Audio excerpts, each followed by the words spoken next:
කටිය ප්‍රශ්න අහලා තිබ්බා සැලරි පේ කරන්නේ නැහැ රෙසිග්නේෂන් එක දෙන්න ඕන ඊට පස්සේ වැඩ කරන තැන කරදරයි මානසික හිංසා කායික හිංසා තියෙනවා රෙසිග්නේෂන් එක දුන්නට බාර ගන්නේ නැහැ එහෙම ප්‍රශ්න ගොඩාක් දාලා තිබ්බා. ඉතින් ඒවට මෙහි තියෙන මොහොරේ කම්කරු කටිත් එක්ක ඒකේ හොට්ලයින් එක 884 ඊට අමතරව මෙන්න මේක රෙසිග්නේෂන් එකක් දෙන්නේ නැතුව ඒ කියන්නේ සාමාන්‍යයෙන් මෙහි ස්ටෑන්ඩඩ් නෝටිස් ටයිම් එක තමයි දින 30ක් දින 90ක්. එතකොට සමහරක් කොන්ට්‍රැක්ට් වල දින 30 නෝටිස් එක තියෙනවා සමහරක් ඒවල දින 90 තියෙනවා.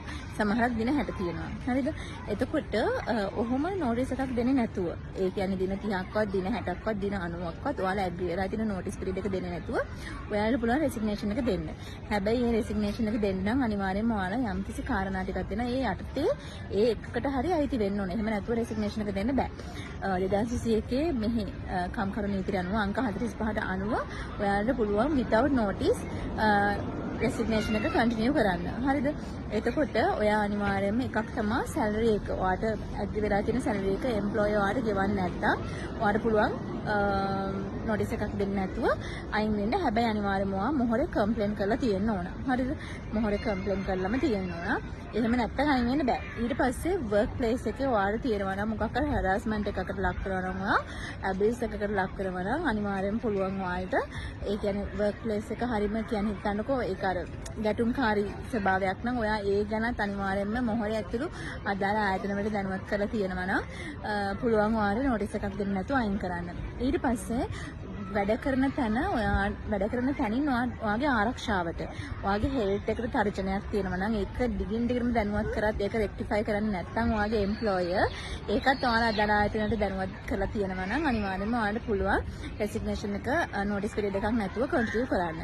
ඊට අමතරව ඔයාලගේ ඇග්‍රී වෙලා තියෙන සැලරි එක ගෙවන්නේ නැති සිටුේෂන් එකකදී පුළුවන් ඔයාලට මේ කාටද රෙසිග්නේෂන් එක කන්ටිනියු කරන්න without notice. හැබැයි මේ කාරණා හතරෙදිම ඔයාලා අනිවාර්යයෙන් මේ අදාළ ආයතන දැනුවත් කරලා තියෙන්න ඕනේ. එහෙම දැනුවත් කරලා තිබ්බොත් තමයි ඔයාලට පුළුවන් වෙන්නේ without notice ඔයාලගේ රෙසිග්නේෂන් එක කන්ටිනියු කරන්න.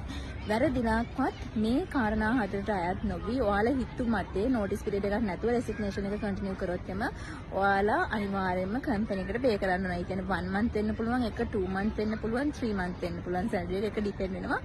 ඒ නිසා මට හැතුවම ඔයාලට යම්කිසි ප්‍රශ්නයකට ඔයාලා මුහුණ දෙනවා නේ. ඒකයි හැමතිස්සෙම මම කියන්නේ මොහොරේ කතා කරන්න කියලා. මොහොරේ කතා කරන්න, කම්ප්ලේන් එක දාන්න. ඊට පස්සේ එයාලා ඇසිස්ට් කරනවාට කොහොමද ඔයාගේ රෙසිග්නේෂන් ප්‍රොසෙස් එක කරන්න පුළුවන් කියලා.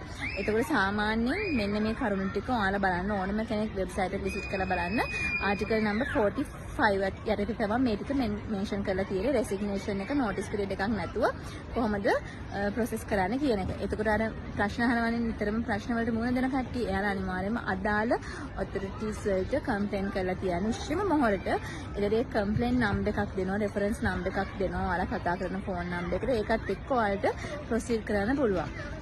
මෙහි අර ලංකාව වගේ නෙමෙයි යම් කම්කරු නීතිය කියන එක හරි ශක්තිමත්.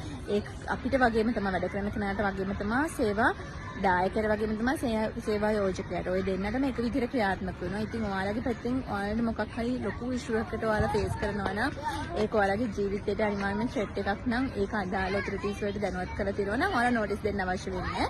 ඒ අදාළ ඔතොරිටිස් එක්කම ඔයාලට ඩිසිෂන් එක ගන්න පුළුවන්. මේක ගොඩාක් කටිය දන්නේ නැහැ. ඒ කියන්නේ සමහරු මෙච්චර හරාස්මන්ට් වලට ලක් වෙවි කම්පැනි ඇතුළෙම වැඩ කරනවා. කම්ප්ලේන් එකක් දාන්නේ නැතුව. ඒතකොට රෙසිග්නේෂන් එක බාර ගන්න නැහැ කියනවා. රෙසිග්නේෂන් ලෙටර්ස් දුන්නට ඒක ඇක්සෙප්ට් කරන්නේ නැත්නම් මේ කම්ප්ලේන් යන මොහොරට මොහොරේ අනිවාර්යයෙන්ම මැදිහත් වෙනවා.